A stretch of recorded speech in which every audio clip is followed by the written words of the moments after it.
chapitre 2. 1 Pierre chapitre 2.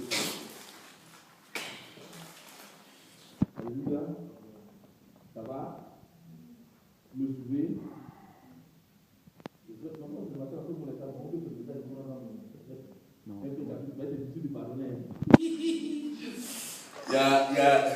Il y a l'une de mes filles qui dit dans son cœur, ah, c'est facile à dire, mais c'est difficile à faire. Libère ton cœur. Je ne sais pas c'est qui, mais Dieu nous montre qu'il y a quelqu'un qui dit ça dans son cœur. Alléluia. 1 Pierre 2, 1 à 12. Il est écrit ceci.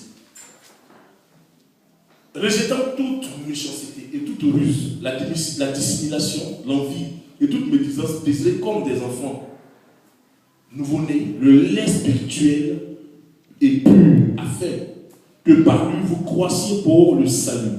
Si vous avez écouté que le Seigneur est bon, approchez-vous de lui, pierre vivante rejetée par les hommes, mais choisie et précieuse devant Dieu, et vous-même, comme des pierres vivantes, édifiez-vous pour former une maison spirituelle et ses sacerdoces, afin d'offrir des victimes spirituelles agréables à Dieu par Jésus-Christ, car il est dit dans l'Écriture, voici, je mets en Sion une pierre angulaire choisie, précieuse, et celui qui croit en elle ne sera point confus.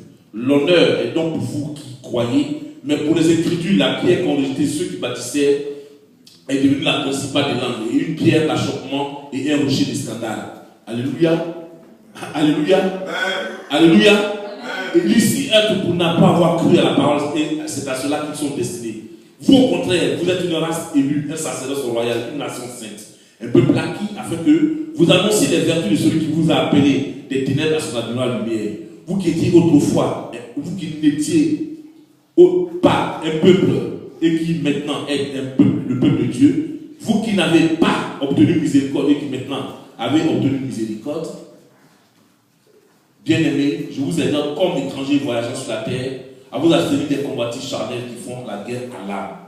Et au milieu des païens, une bonne conduite, afin que là même où ils vous calomnient comme si vous étiez des malfaiteurs, ils les remarquent vos bonnes œuvres et glorifient Dieu au jour où il les visitera. Dis Amen avec moi. Amen. Vous voyez, aujourd'hui, beaucoup de chrétiens ont une réflexion très simple. S'il m'a fait, je vais le faire aussi. Dieu ne t'appelle pas rendre coupable. Dans le monde, on dit qu'il faut rendre le mal par le mal. Mais dans le Seigneur, étant devenu chrétien, pourquoi est-ce que Dieu nous demande de ne pas rendre le mal par le mal? Parce que c'est ce mal-là qu'il a interdit justement à temps de connaître dans le jardin d'Éden. Il a dit ne touche pas à l'arbre de la connaissance du bien et du mal. Donc, un chrétien qui va faire le mal, c'est qu'il a le fruit de la connaissance du bien et du mal en lui. Mais je vais te dire quelque chose qui va te choquer. Tu as le choix de choisir le bien. Quelque chose que les gens vont te dire. Ouais, il t'a fait, il faut le faire aussi. Il y a eu une femme que j'avais connue à l'époque, parce que son mari la trompait. On lui dit c'est il faut le tromper aussi. Il dit c'est ce qu'on t'a donné comme conseil. Ouais. Il dit d'accord, il n'y a pas de problème. Si tu veux le faire, il lui parlait vraiment de putain. Il dit d'accord, il n'y a pas de problème. Si tu veux, il faut le faire. Au lieu où on parle là, elle n'est pas veuve, elle n'est pas divorcée, elle n'est pas mariée.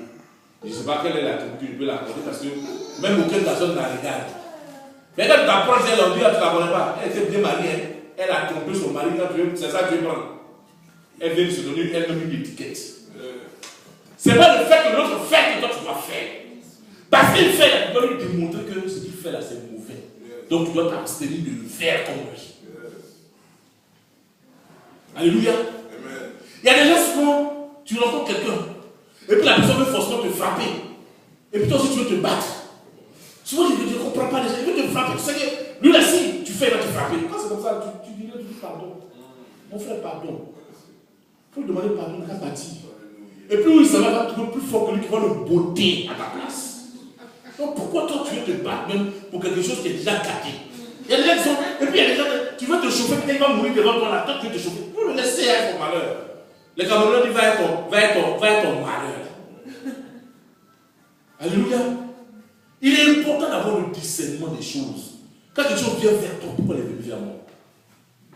Souvent on est tout axé sur nous-mêmes, on dit moi, on m'a fait, moi. Mais qui dans ce monde a souffert plus que Jésus-Christ? Qui?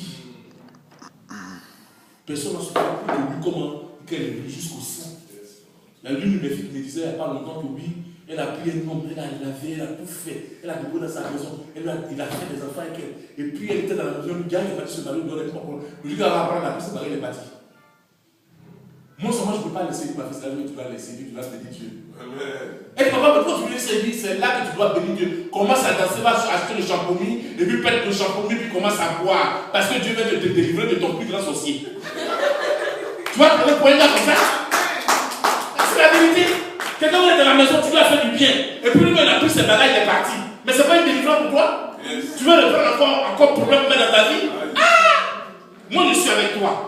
Je t'ai rien fait. On est ensemble, tu n'avais rien, il t'a pris des chez moi à la maison. Un matin, tu te lèves, tu allais faire des choses, depuis toi, tu t'attends. Mais je change la cellule, je change tout. C'est-à-dire la tâche que je change, mais plus que tu me viennes, parce que tu viens de me faire une délivrance. Quand Abraham et puis l'autre se sont séparés là, est-ce qu'ils se sont rencontrés encore? Même quand Abraham a plaidé pour l'autre, mais l'autre ne peut plus revenir dans la présence d'Abraham. Quelqu'un qui sort de ta présence, n'est pas parti. Et il y a des femmes qui aiment s'asseoir pour pleurer pour ce genre de personnes-là. Un valu-pied comme ça qui est parti, il faut dire Dieu merci. Il était couché là, quand tu fait dossier, tu viens le nourrir, il te fait des enfants, et puis il dit où il est parti là, tu vas voir comment voir son vrai fond là-bas. Ce qu'il n'a pas pu faire chez toi là-bas, il va trouver son patron là-bas. C'est là que tu as ta femme pour pleurer pour un homme comme ça, qui n'a même pas d'avenir avec toi. Il y a aucun projet d'avenir que vous avez ensemble.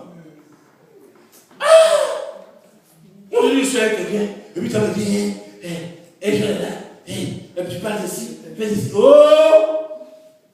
Le jour même que tu dis, tu te rends compte, tu pars quand? Mais il veut que tu parles vite, mais il faut que tu sortes vite.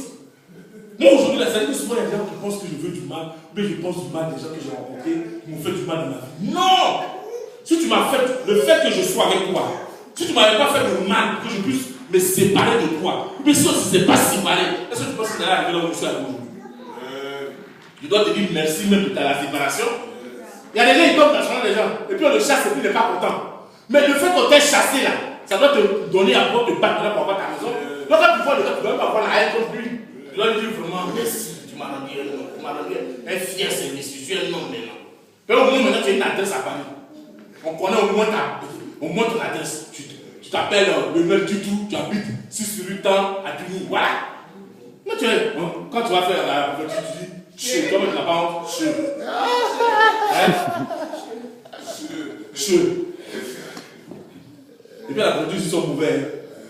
Et puis quand il faut mettre un nom sur la boîte aux lettres, tu n'es pas, c'est pas ta maison. Tu vas mettre ils sont mauvais quand tu es dans la voiture. J'aime dire ça. Mettez votre nom sur la boîte aux lettres, parce qu'on vous a fait le commandé qui est revenu là. Je suis chez quelqu'un.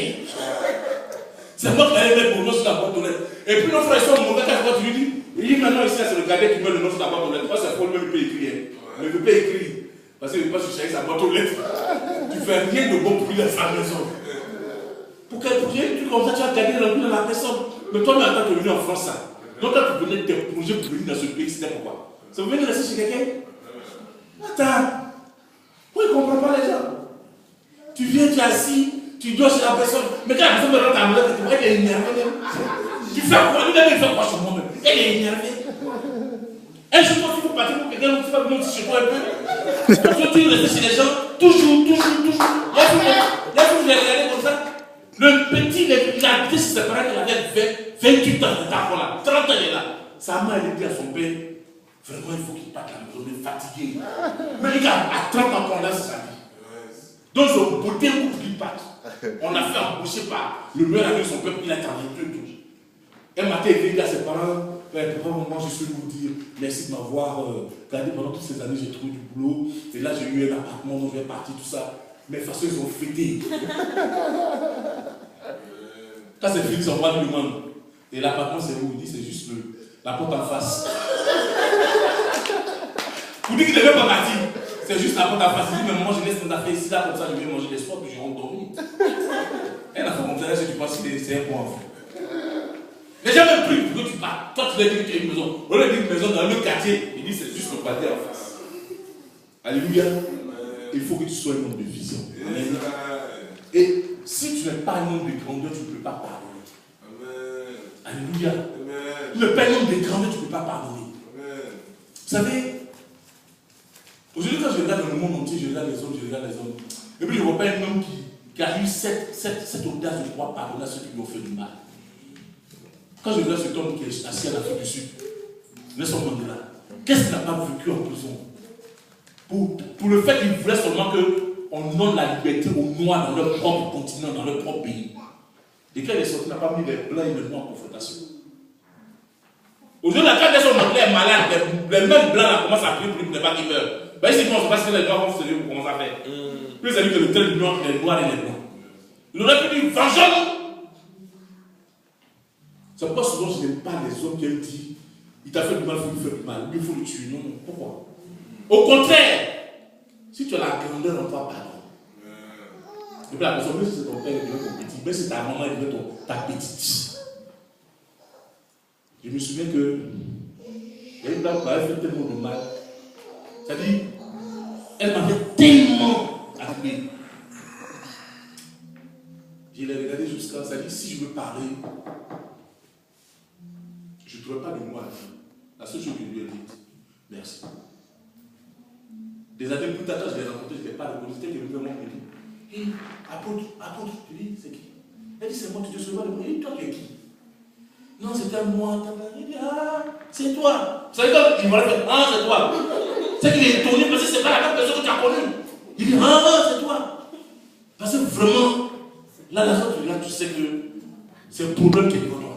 Elle est devant le problème. Je dis oh, ça va. Elle dit ça va pas. Je dis ça va aller. Donc, il est important que toi-même, dans ton esprit, tu épouses le pardon pour pouvoir libérer cela dans la vie des autres. C'est cela qui va te donner à pouvoir grandir. Alléluia. La grandeur ne vient pas tout d'un coup. Les gens pensent que c'est quand tu as l'argent que tu es un grand. Souvent, vous avez dans le village les plus longs, le plus sale du village. C'est ce homme-là que tout le monde restait dans le village. Quand on dit non, lui, il souvient tout le monde, il est gentil avec tout le monde. Et souvent, lui, à ses funérailles, il y a plus d'hommes qu'au funérailles du riche. Le riche, on a dit, il est mort, il a fait le mauvais. Quel est son âme, il ne donnait rien aux gens ici. Or, le plus sale du village, bien le plus qui était là, qui tournait, qui traînait là, c'est lui qui rendait service à tout le monde. Amen. Amen. Tu vas te demander. Je ne sais pas.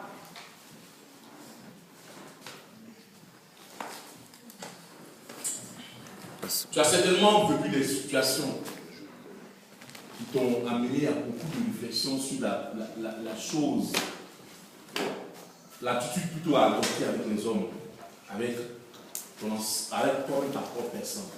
La première chose, d'abord, un chrétien, si tu n'arrives pas à te pardonner toi-même, tu ne peux pas pardonner aux autres. Parce que ce que tu n'as pas en toi, tu ne peux pas le donner aux autres.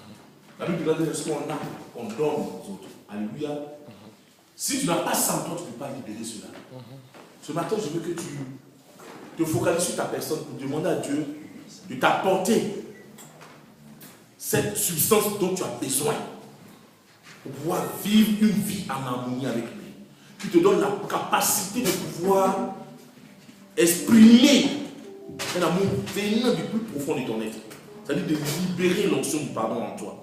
Que tu puisses te pardonner à toi-même et pouvoir pardonner à ceux que tu crois qui t'ont fait du mal. Ils ont pu te faire du mal parce qu'ils étaient les pieds que tu devais prendre pour pouvoir grimper dans la gloire de Dieu. Ils t'ont fait du mal parce que c'est eux là que Dieu a mis devant toi pour que tu puisses avoir ces pieds d'achoppement. Ouvre ta bouche et puis commence à parler à Dieu.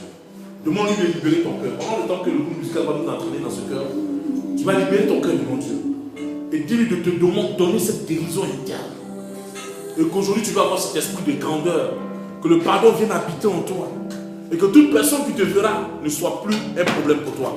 Mais que ce soit plutôt une solution et puis une joie pour toi. Prie ton Dieu, lève la voix.